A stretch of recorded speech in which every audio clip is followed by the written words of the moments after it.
The matter is going to start in 5 seconds. Start. Sir, it is usual in all parliamentary systems of government for the president at the opening of a session to address both houses of parliament.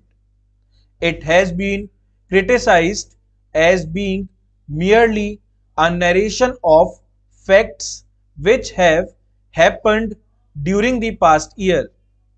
But that is the usual thing, as honorable members know, which happens in most of the parliaments which work under parliamentary systems of government. I am sure that the honorable members are aware that India has always stood for peace, and ever since her independence has done what she could to preserve peace in the world.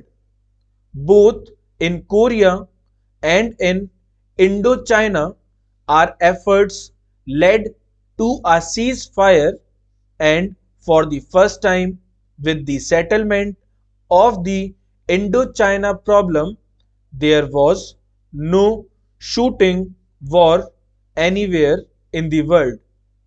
But now again there are war clouds, especially in the Far East, as has been emphasized by the Prime Minister time and again.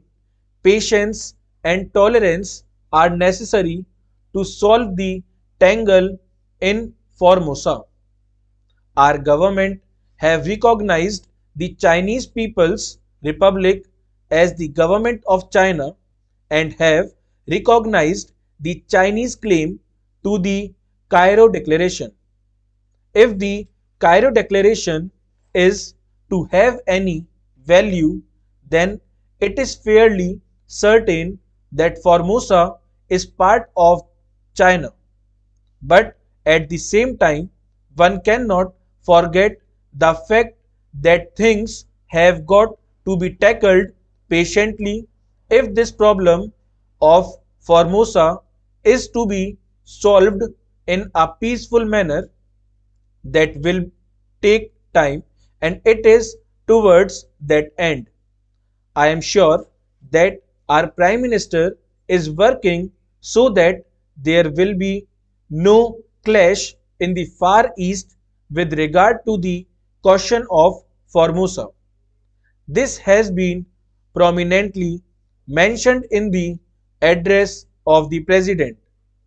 We hope that patience will be exercised by both the sides to solve the questions, and there will be no incident which might lead to serious consequences.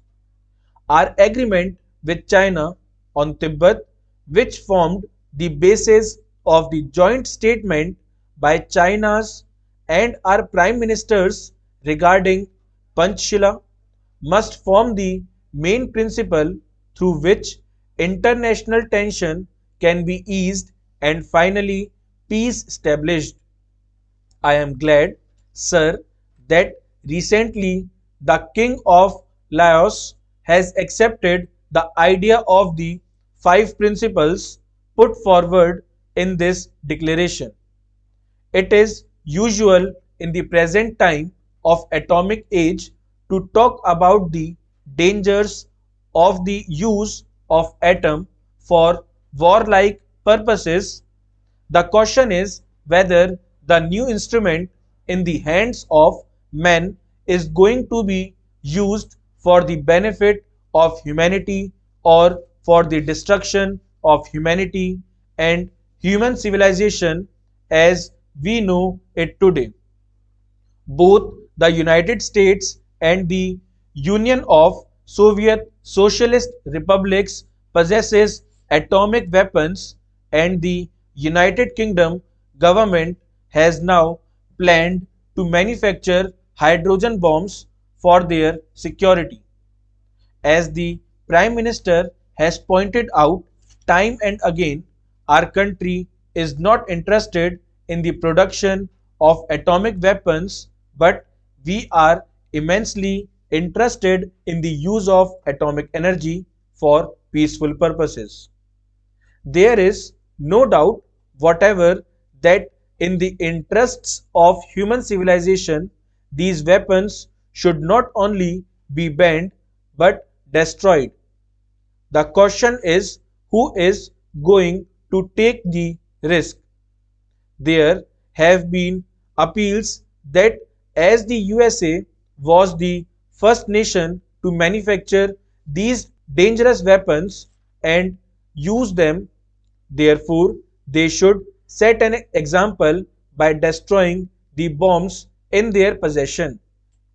Stockpiling of atomic weapons would lead to a dangerous situation, and somebody therefore ought to make a start in the matter of the destruction of these weapons. If moral standards are to be the guiding factor, it will be a great help to humanity if this step can be taken. If only there is courage to do so, the USSR will have to follow suit, but unfortunately there is the fear complex. Most nations want to protect themselves and want to guard themselves against any surprise attacks by the other side. So the armaments race goes on. They forget that this mentality will eventually lead to war.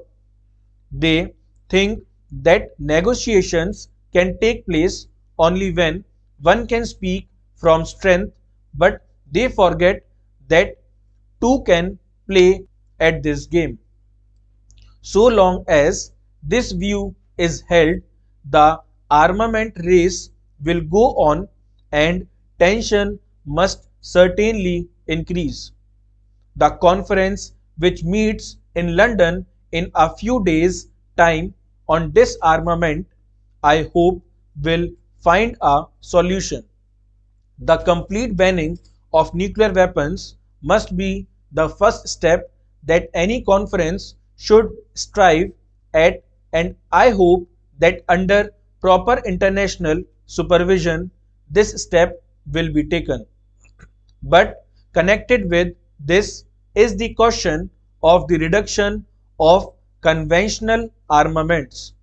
There must be a realistic approach to this problem.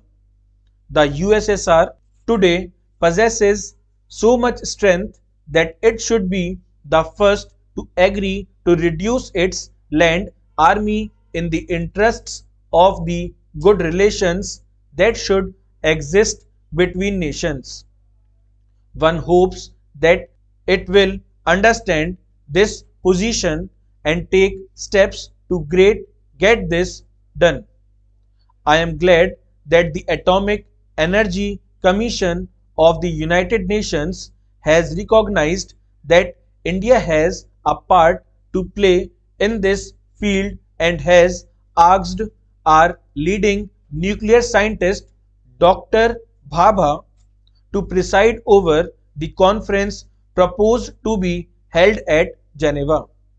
The USSR has promised to show how she has been able to set up a nuclear plant producing electric power. But great steps have been taken in this connection also in the UK, and the recent report on atomic power placed as a white paper before the House of Commons shows that by about 1980 there will be about 12 to 13 stations working in various parts of that country to produce electricity and power for peaceful purposes. This is a great step, and our country will benefit by the steps that are being taken because our intention is to use atomic power for peaceful purposes. Full stop.